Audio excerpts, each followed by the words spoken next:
why I bring a sleep mat.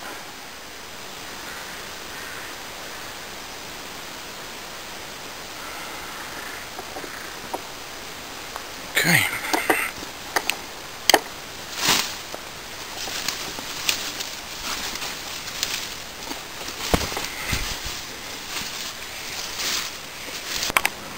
Boom.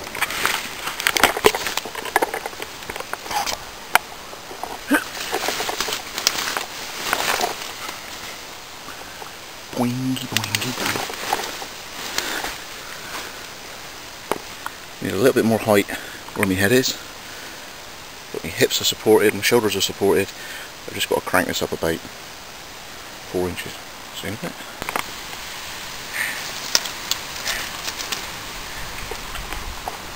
Okay. My problem is I can't leave the camera alone because it turns off. So I built the fire, large stuff underneath, medium on top. I'll even it out,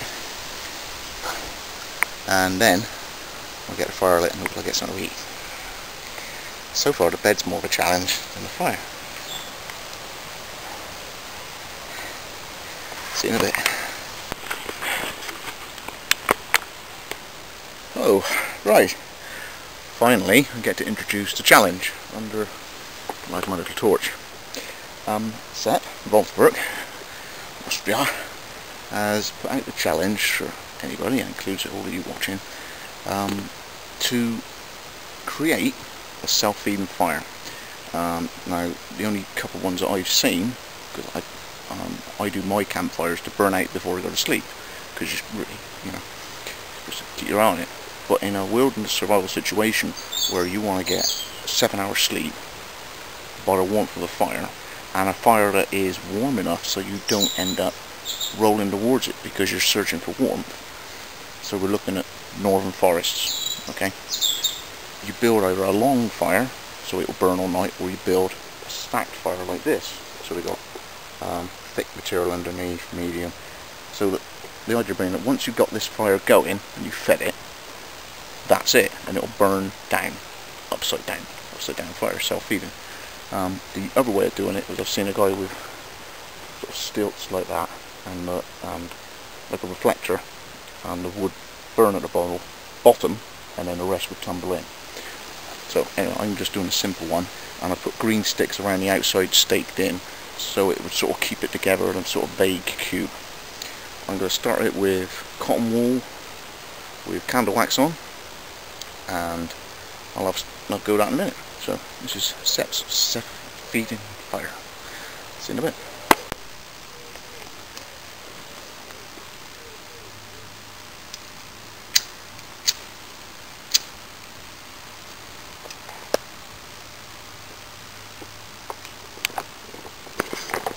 Okay, so what that is candle wax soaked in cotton wool face pad, sort of woman's beauty product.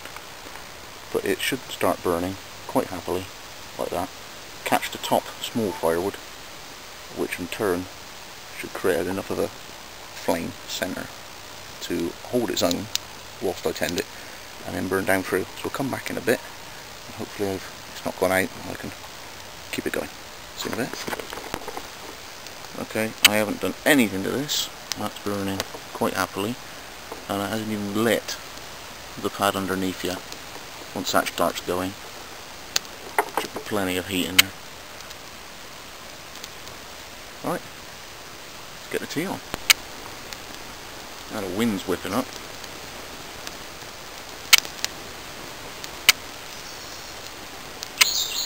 Looking good.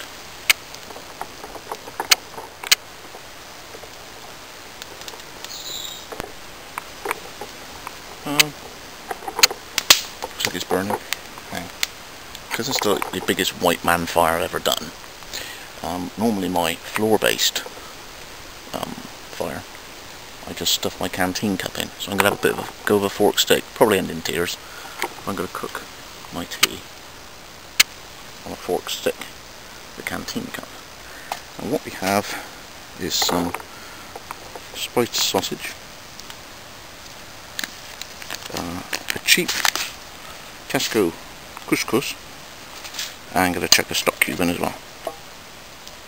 So couscous and sort of polony sausage. So watch me drop it in the fire, eh? It's burning well. I think it's got a good heart inside it. I think we're all right. So here we are again, Sepp.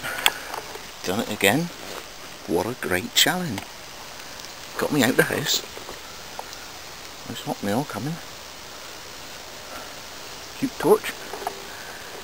And if I'm clever, I can perch my dinner on that green steak and cook my meal.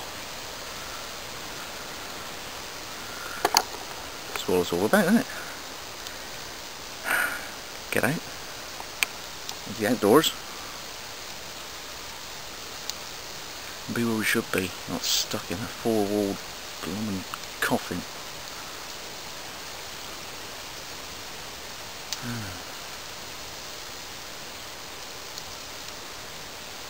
Bushcraft.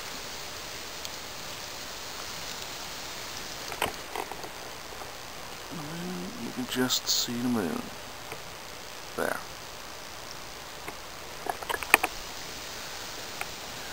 So, I think the fire is doing well. I'm guessing that's about 35-40 minutes. And about 20 minutes for my meal to cook. I'll see you back in a bit. Scott and Mrs. Play. Set a challenge. Come on, get out and do it. Have a go. Okay.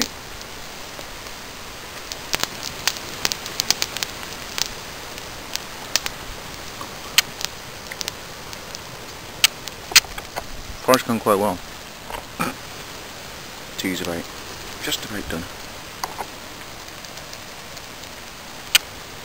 Can my voice stick?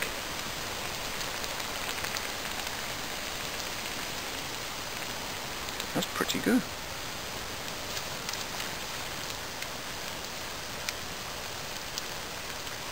You've got to add a lot of water, I'm finding, with this couscous.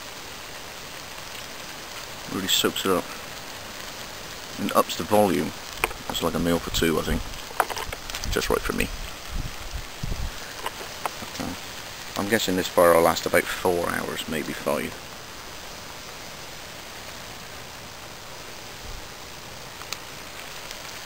It's going up for about 50 minutes now.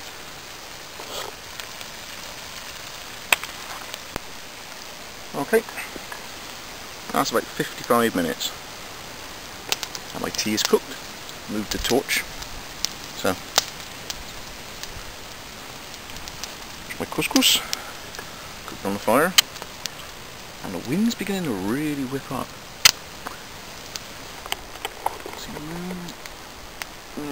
just some clear night. Very mild this morning, but I'm guessing it's going to drop tonight. So, dress for the season. Yeah, I've got 2 layers on. I've got a long sleeve, very light shirt. I've got a t-shirt. I've got my army pullover. I've got a shemagh, and I got my Gore-Tex jacket. So, without the wool blanket, should be about right for early-ish September. Wow.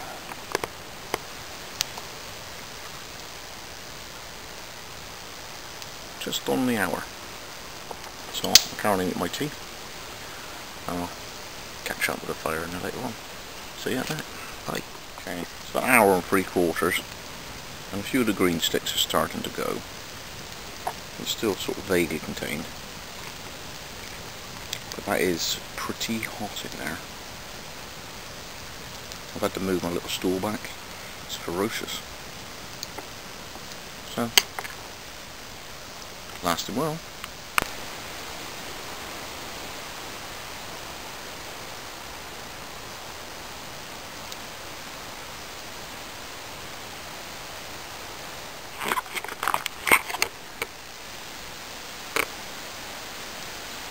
It's times like this and you really wonder why you do the job you do.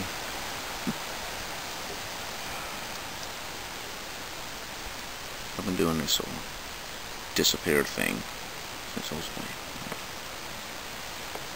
9, 10, disappear in the woods. My dad did it before that sort of age. You know, some I've grown up with, some I took quite naturally to. It took me 8 weeks to get out.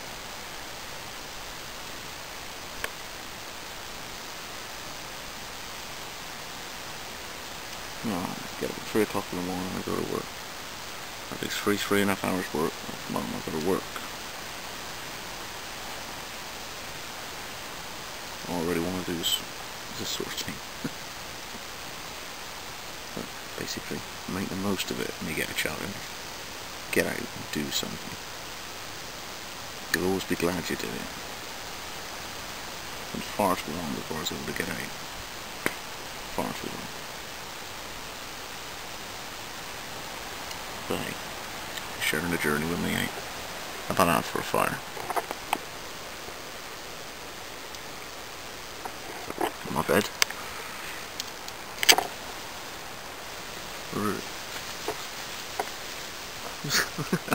I'm on one half of it and it's holding my weight. Really impressed. It took, must have been nearly 2 hours. Must have been like 600 calories before food was gone, built in this bed. But I should sleep pretty damn well at night. I'm on the level and this is on a hill, so time well spent. I gotta get out more often. Okay, it's just about 5 minutes short of 3 hours.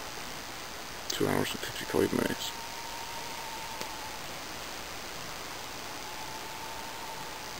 A strange owly noise on my left hand side.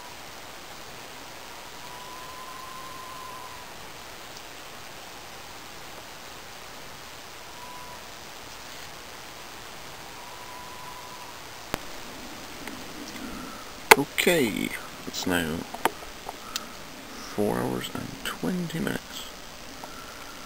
So it should burn out by like 5 hours. Still pretty big bed of coals there. I thought it'd be like 5 hours because the wood wasn't brilliant. So anyway, this is Scott. Let's try and turn this round without turning it off. There you go. Scott from Wessex Blades in England. Here's Sepp's challenge for a self-feeding fire. I'll get some sleep now. It's a long day. All the best. Thank you, Sepp, for the challenge. See you in the morning. Scott from Wessex Blades. Cheers. If you have a look down there, fire's still going.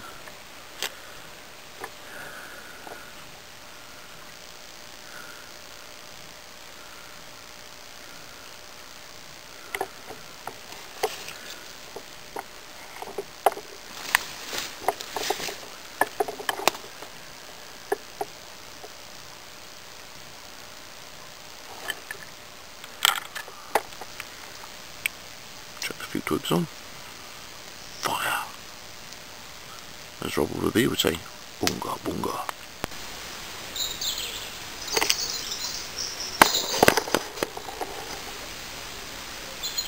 Okay, 6:45 in the morning.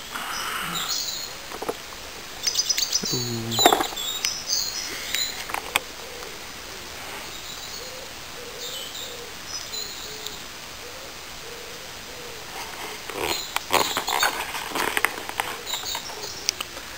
That means I can just chuck some wood on the fire.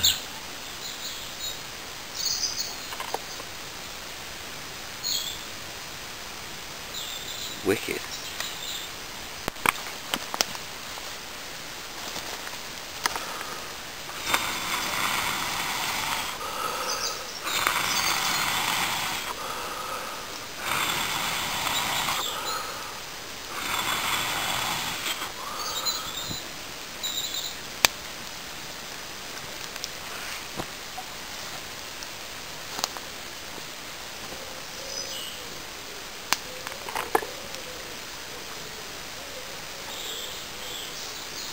Easy, wasn't it?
Okay, wobbly thigh cam here.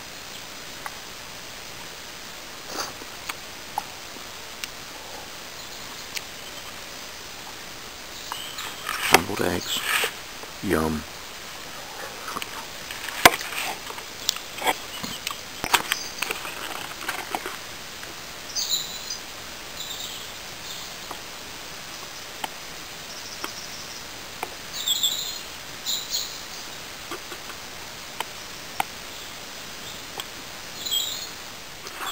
So here, my friend, ready to start packing up and let the fire die as I'm doing it. So go back over the stars of this night out.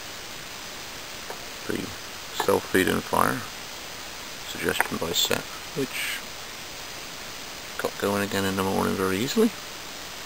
So it saved me a lot of work. The badass.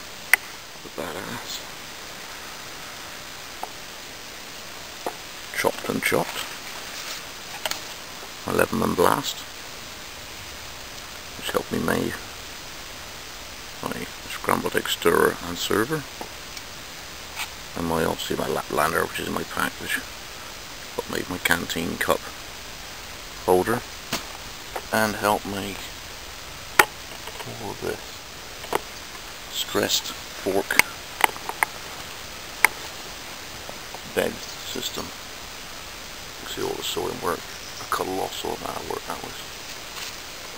My Desert Basher, and yes, it did rain last night. So the floor's pretty black, and my Italian haversack from Night Survival, the one for Brian who had a BDO. So just Scott from Wessex Blaze saying, get out, get into the wire. Have moments like this.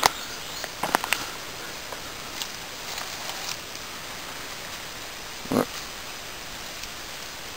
Oh, look at that.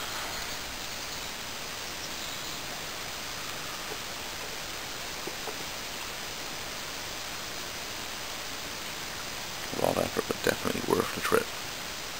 So, Scott from Wessex Blaze with the self-feeding fire. Contest entry for Waldhandwerk Bush Craft. Signing off, and encourage anybody else to have a go. All the best. Scott from Bush Craft. Cheers.